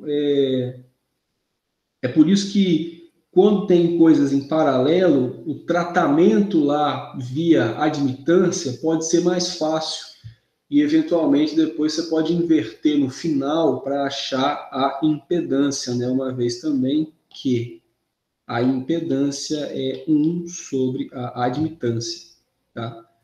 Então, por isso que naquele caso, o tratamento lá via admitâncias, para você achar a impedância total e depois mexer lá para achar a frequência, né? Quando você coloca aqui 1 sobre Z1, 1 sobre Z2, quer dizer, impedâncias aqui em paralelo, como se fossem admitâncias, né? Somadas. Tá? Bom, então essa discussão aqui, acho que é uma discussão totalmente extensiva, né? Ela vem lá da própria parte de corrente contínua, não tem nenhuma dificuldade aqui, né? Então vamos lá começar a falar das técnicas de análise de circuito aqui, por exemplo, tensão de nó, que a gente precisa de falar dessa técnica de análise para poder resolver aquele exercício.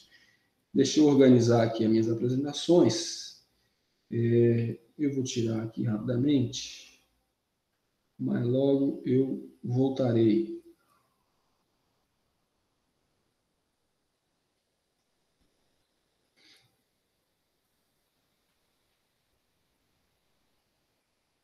Pronto.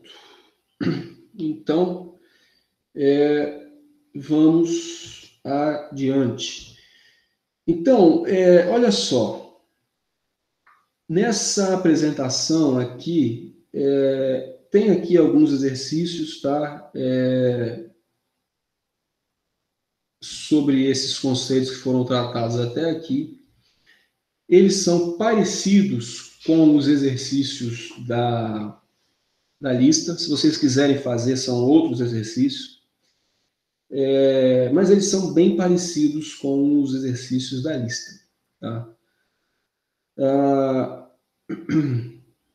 Então, eu vou levar aqui até o exercício 5.9 da minha apresentação, que ele vai falar para a gente resolver este circuito aqui, que é um circuito um pouco mais complicado, por sinal, mais complicado ainda que o exercício 9.51 lá. Ele pede para a gente determinar a tensão VG, que é a tensão nesse ponto aqui, em cima desse capacitor, usando tensões de nó, tá? E mais adiante a gente vai calcular a mesma coisa usando correntes de malha, que é uma outra técnica de análise de circuito. Tá? Então vamos lá ver o que são, como que funciona essa tensão de nó aqui. Bom, vamos lá. Então, como a gente está observando aqui, esse circuito ele tem duas fontes, né? Então você tem aqui uma fonte de corrente, uma fonte de tensão. Você vê que essa fonte de tensão aqui tem um valor complexo, não há problema nenhum. E aqui você tem indutor, resistor, indutor, capacitor, e eles já têm aqui discriminados as suas impedâncias, tá? Então a gente fala que o circuito já está no domínio da frequência, tá? Então deixa eu ver se eu consigo copiar esse circuito aqui. E vamos levar esse cara para um slide novo e a gente olhar só para ele. Pronto, tá aqui. Vamos abrir um pouco mais aqui esse cara. Bom, olha só, como é que eu faço aqui para tratar do que eu chamo de tensão de nó? Olha, basicamente, para aplicar tensão de nó, deixa eu escrever isso aqui então.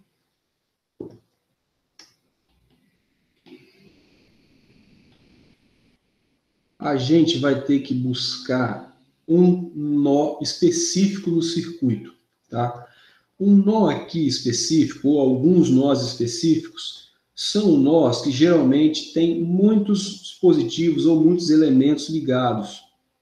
Então, por exemplo, eu posso achar interessante a análise deste nó aqui. Afinal de contas, você tem aqui capacitor, resistor, indutor e tal. Ou, eventualmente, este nó aqui também, porque você tem uma fonte, um capacitor, um indutor aqui e tal. E talvez até esse cara aqui. Mas por que eu vou escolher esses dois e não este daqui para trabalhar a tensão de nó? A gente vai ver isso agora. Tensão de nó, ela se baseia, então, em lei de Kirchhoff das correntes, tá? Ela se baseia em lei de Kirchhoff das correntes. Então, como é que eu faço? Na verdade, o que eu faço aqui é o seguinte.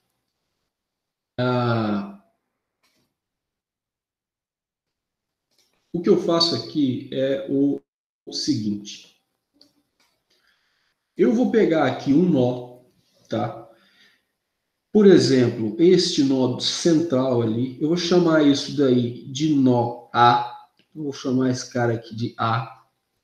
E aí eu vou estipular correntes que entram ou que saem deste nó A para eu aplicar a lei de Kirchhoff das correntes, tá? Então me acompanhe aí com calma, se tiver alguma dúvida me fala. Então, veja só, eu vou considerar que haja três correntes aqui, afinal de contas tem três ramos, tá? Então, eu vou chamar de I1 a corrente que chega daqui para o nó A, I1. Eu vou chamar de I2 a corrente que entra aqui nele. E eu vou chamar de I3 a corrente que passa aqui em cima desse resistor e que entra também neste nó. Então, veja só, lembra da convenção que eu havia comentado. É arbitrário. Eu posso considerar todo mundo saindo? Posso. Posso considerar uma entrando e outra saindo? Posso. Posso considerar todas entrando? Posso. Não tem problema, tá? Ah, mas tanto faz. Tanto faz, mas tem uma consequência na análise do circuito. Nesse caso, eu tenho que escrever para o nó A o quê? Olha, se você tem as três entrando, você vai ter que escrever isso aqui. Ó. Você vai ter que escrever que I1 mais I2 mais I3 é igual a zero, tá? Justamente a aplicação de LKC. Ah, mas e se eu considerasse, professor, a I2 descendo? A I2 descendo. Posso? Pode. Aí como é que seria a minha expressão? Seria igual? Não, aí não seria igual. Aí você teria que considerar o seguinte, I2 teria que ser o quê? I2, né? Vamos lá, I2 aqui descendo. I2 teria que ser o quê? A soma de I1 mais I3. Por quê? Olha, porque você tem I1 e I3 entrando e I2 saindo, tá? Então você teria que considerar essa expressão aqui. Como a minha consideração foram das três entrando, eu vou usar essa expressão aqui. E se a minha consideração fosse das três saindo? Pode? Pode. E qual é a expressão que eu uso? Essa expressão aqui também, que é a mesma coisa. Tá? Tá entendido até aí, pessoal? Essa questão, você escrever certa equação é o primeiro passo e o mais importante. Tá? Depois, acaba o método, vira fazer conta. Tá entendido essa questão do sentido da corrente versus a análise da equação? E aí? Beleza. Então, vamos mais. Bom, aí, veja só. Por que o nome é tensão de nó? Eu aplico lei de Kirchhoff da corrente, mas o nome é tensão de nó. Porque eu venho aqui nesse nó e eu vou estipular uma tensão aqui, que eu vou chamar, por exemplo, de V, sei lá, V0, nesse ponto aqui, tá? E aqui, no outro nó, que eu vou usar daqui a pouco, eu vou chamar de V1, por exemplo, tá? Aí, tudo bem, vamos lá. Por que eu escrevi isso aqui? Olha, primeiro, com a tensão e a impedância, eu vou conseguir substituir essas expressões de corrente por expressões de tensão. Tudo bem. Aqui você não sabe a tensão, porque você tem uma fonte de corrente, tá? E para estipular essa corrente aqui, que é a I1, você vai precisar saber a tensão aqui de onde ela parte. Eu logo vou explicar isso. Então vamos lá, ó. Vamos fazer assim. Vamos substituir essa equação aqui por uma equação que leva em conta a tensão, tá? Fazendo uma coisa extremamente simples, que é a lei de Ohm, que é a lei de Ohm. Como é que eu escreveria, pessoal, I1 utilizando lei de Ohm? I1 é isso aqui, né? Vocês concordam que a corrente ela vai ser a tensão sobre aquele elemento dividido pela sua impedância? Lei de Ohm é assim, né? Tensão sobre impedância, no nosso contexto de corrente alternada. Então vamos lá, qual é a tensão que está em cima desse capacitor aqui? Quem me diz? Qual é a tensão que está em cima desse capacitor, considerando V0 aqui, V1 aqui e a corrente indo neste sentido aqui?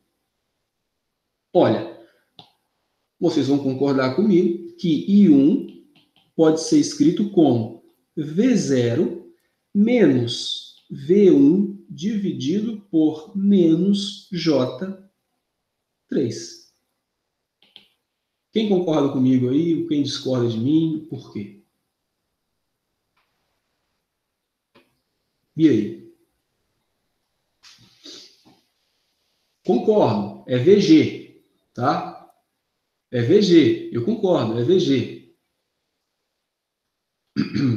Mas eu posso chamar do extremo, né?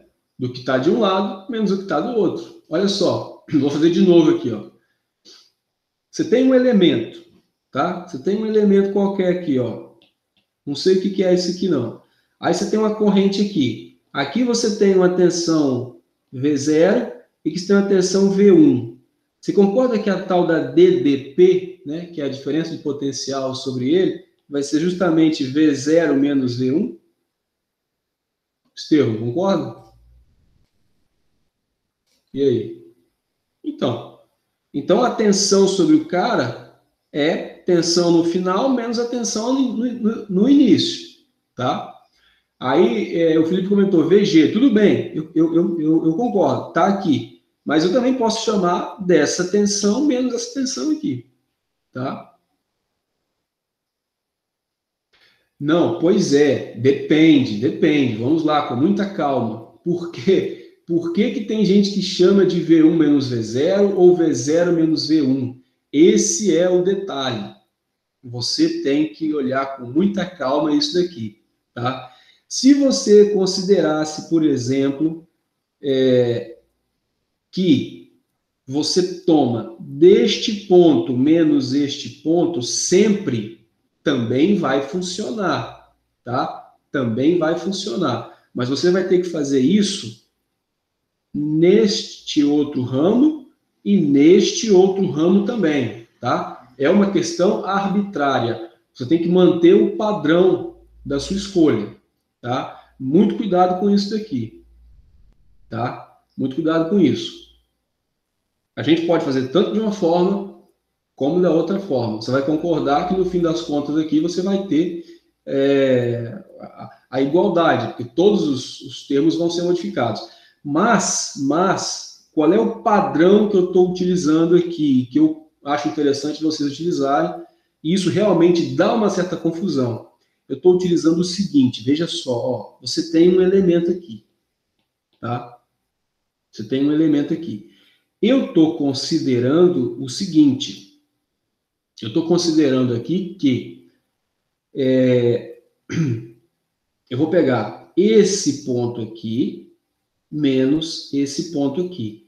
Então, eu estou pegando sempre o ponto para onde a corrente está indo primeiro, tá?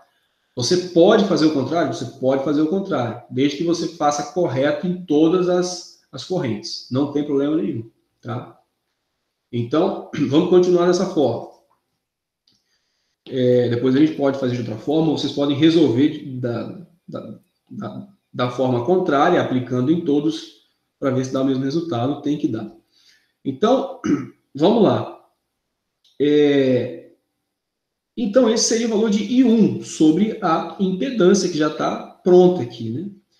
Agora, vamos ao valor de I2. Da mesma forma, então, o Gabriel, eu vou partir do mesmo pressuposto. Então, eu vou considerar que o meu I2 aqui agora, ele vai ser o quê? A tensão, então, aqui, para onde a corrente está indo, menos de onde a corrente veio. Esse ponto aqui, pessoal, é a referência de todo mundo, né? Isso aqui é o terra das fontes, é o nó de referência, tá? Então, se ele é o nó de referência, essa tensão aí vai ser o quê? Vai ser V0 menos zero, né? Ou simplesmente V0, tá? Então, isso aqui vai ser V0 sobre J2, tá? E aqui agora, o meu I3, que eu vou fazer da mesma forma, eu vou pegar o quê? A tensão nesse ponto menos a tensão nesse ponto. A tensão nesse ponto aqui, pessoal, eu tenho, porque eu tenho uma fonte de tensão, que é esse valor aqui, tá? Então, olha o padrão, hein? Cuidado com o sinal. Vai ser V0 menos esse valor ali, que eu vou já representar de forma retangular, como sendo como? Menos 5J. Então, é menos 5J. Sobre quem? Sobre 5 ohms. Opa! Então, aqui eu tenho uma expressão que tem duas variáveis, V0 e V1, tá? É só eu jogar cada coisa aqui dentro que eu vou ter uma relação de V0 para V1. Agora, por que eu tive que escolher o tal do outro nó? Porque eu tenho uma equação e duas incógnitas. Eu preciso de uma outra equação com essas mesmas duas incógnitas para eu poder descobri-las, né? Ah, mas professor, eu não queria VG. Por que eu estou indo atrás de V0 e de V1? Ora, se você descobrir V0 e descobrir V1, você acha VG, né? Muito facilmente aqui, tá? Agora, a questão que surge é por que escolher esse e não escolher esse, por exemplo, já que são nós interessantes, né? Que tem bastante coisa ligada a eles ali. Porque aqui, pessoal, eu tenho já uma fonte de corrente entrando nele. Então, como eu vou aplicar LKC agora aqui, eu já tenho uma corrente fornecida para mim. Se eu jogasse aqui, eu não tenho a mínima ideia dessa corrente, viraria uma outra variável e eu teria que buscar uma outra equação, ia virar um sistema 3x3 e aí ia aumentar o problema. Então, agora, o que eu vou fazer? Eu vou chamar, então, esse cara aqui de B, tá? Então, esse outro nó aí, agora eu vou chamar ele de, sei lá, nó B. Então, vamos lá para a gente terminar aqui nossa discussão, que já está nos finalmente. Vou chamar esse cara aqui de B, nó B, tá? E agora eu vou aplicar ao B, de novo, lei de Kirchhoff, a lei de Kirchhoff das correntes. Aqui, olha só, eu já tenho 5 entrando, tá? Já tenho I2 aqui, I1, né? Perdão, isso aqui é 1, fico me confundindo. I1 saindo, e ele já está me dando aqui um IG. Olha lá, ó, um IG também que está saindo. Então, como a gente já tem aqui um sentido estabelecido, vocês vão concordar comigo que LKC aqui vai ser o quê? 5 igual a IG mais I1. Quem concorda comigo aí que 5 é igual a IG mais I1? E aí? 5 igual a IG mais I1. Né? Beleza? Vamos mais. Então, o que a gente tem que escrever agora? Substituir isso daí pelas tensões, né? A gente tem que substituir isso daí pelas tensões. Por isso que o 5 ali para a gente já adiantou um pouco a nossa vida, né? Porque já deu uma corrente ali. Aí, vamos lá. Pessoal, IG, olha só, parece que é difícil, né? Tá longe e tal, não sei o quê. Mas não é. E não tá, né? Lembra que o nosso padrão aqui, ó, Gabriel, o nosso padrão é a tensão de onde a corrente vai menos de onde ela veio, tá? Então, ó, vê se você vai concordar comigo agora que o IG vai ser igual a quem? Qual é a tensão de onde ela vai? Ó, sabe para onde é que esse IG está indo? Aqui, ó, está indo para cá, ó. Então, qual é a tensão ali? Olha só. É uma forma diferente de escrever, né? Mas você tem ali, ó, menos 5J, né? É o valor da tensão, menos quem? A tensão de onde ela veio, que é V1, sobre qual elemento? Esse indutor ali, J3, 3J, né? Tá? E quanto é que vale o meu I1, né? Quanto é que vale o meu I1? Ora, o meu I1 eu já calculei antes, né? Já está ali em cima, ó. V0 menos V1 sobre menos J3. Pessoal, então eu acho que os nossos problemas aqui acabaram. Ou mudaram de cara, né? Porque eu tenho uma outra equação, tá? Com as mesmas duas incógnitas, V1 e V0. Portanto, eu tenho equação A com as tensões, equação B com as tensões, e aqui eu posso resolvê-las, né? Jogar uma dentro da outra, faça como preferir. Aqui, pessoal, acabou o método, acabou a eletrotécnica aqui, né? Os circuitos elétricos, né? Aqui é conta, tá? Aqui é só fazer conta. Dá um certo trabalho? Dá um certo trabalho, porque você vai ter que carregar muito número complexo. A minha sugestão é a seguinte: calculadora na mão, tá? Ou se não, aplicativo para mudar de polar para retangular. Porque aí, quando tiver uma soma, joga no polar, ou melhor, no retangular. Quando tiver uma divisão, uma multiplicação, joga no polar. E isso vai agilizar aqui as suas contas, tá? Mas esse é o método. Então, quando você tem um circuito um pouco mais complicado, isso daqui pode ser interessante, tá? Na próxima aula a gente vai ver correntes de malha, a gente vai ver o método dos equivalentes de Devenin e de Norton, e a gente vai ver as transformações delta Y, que são bem importantes para a gente, tá? Esses conteúdos, eles também são estudados em corrente contínua, mas talvez vocês não estudaram a nível de física. Então, a gente vai estudar aqui a nível de eletricidade aplicada, e aí vistos em corrente alternada, tá? Bom, eu imagino que essa parte mais teórica, ela vai terminar em 2 ou 3 aulas, e aí a gente vai conseguir aplicar esses conceitos de forma mais interessante, tá? Mas, de qualquer forma, a gente está fazendo um curso sólido, um curso dentro do escopo de vocês, mas um curso bem sólido, tá? Então, brinquem aí com esse simulador, deem uma olhada na aula novamente, ela vai clarear para fazer o último exercício, tá?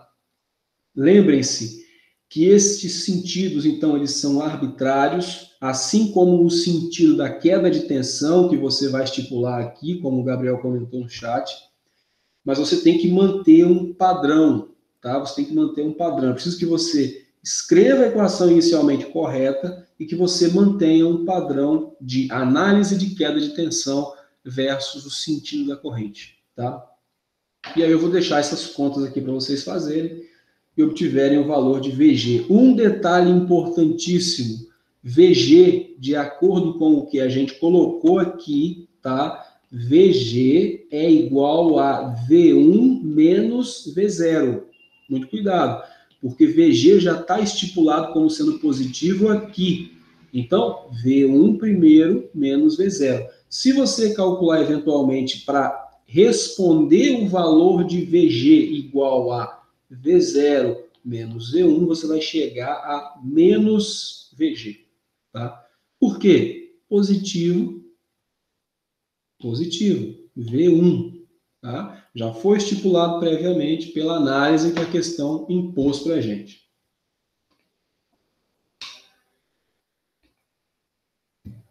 Isso aí, exatamente. Né? Eu não tinha visto sua mensagem ainda, mas está aí descrito. Beleza, gente? Então, por hoje é isso. Qualquer dúvida aí, entre em contato comigo, se precisar de alguma coisa, tá? Atente-se lá ao Java, atente-se lá à playlist de nossas aulas. E, se tudo estiver ok, nos vemos na semana que vem. Beleza, pessoal?